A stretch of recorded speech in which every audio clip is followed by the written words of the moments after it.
মুক্তিযুদ্ধের সময় ভারত আমাদের সাহায্য করেছিল বলে? মুক্তিযুদ্ধের সময় ভারত একটা আড়তদারি ব্যবসা করেছে, যুদ্ধ করেছে আমার দেশের সন্তানেরা।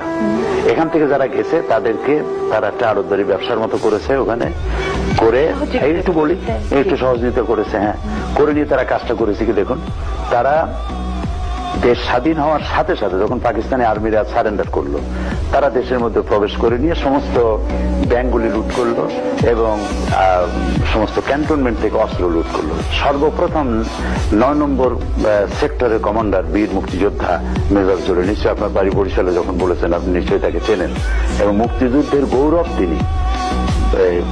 একজন মুক্তিযোদ্ধা গ্রেপ্তার হয়েছেন এই অপরাধে যে ভারতের এই চুরি এবং ডাকাতির বিরুদ্ধে অবস্থান নিয়েছিলেন বলে আমরা তাকে নিয়ে গৌরব করতে পারি, মেজর জলিলকে। সুতরাং এটাই হলো মূলীভূত কারণ যে ভারত সহযোগিতা করছিল, একটা স্বার্থ ছিল তার সামনে, সেই স্বার্থটা। অবশ্যই, কিন্তু এই যে ভারত যে সহযোগিতা করেছে এর জন্য কি ভারতের প্রতি আপনারা কৃতজ্ঞতা প্রকাশ করবেন না? আমি কৃতজ্ঞতা প্রকাশ করতাম বা আমরা করতাম যদি আমার দেশের সন্তানেরা যুদ্ধে অংশ না নিত, পুরোপুরি তার উপরে নির্ভর করতো। পুরোপুরি তার উপর নির্ভর করেনি, আমার দেশের সন্তানেরা খাইয়ে না খাইয়া যুদ্ধ করেছে এবং যুদ্ধে বিজয় ছিনিয়ে এনেছে।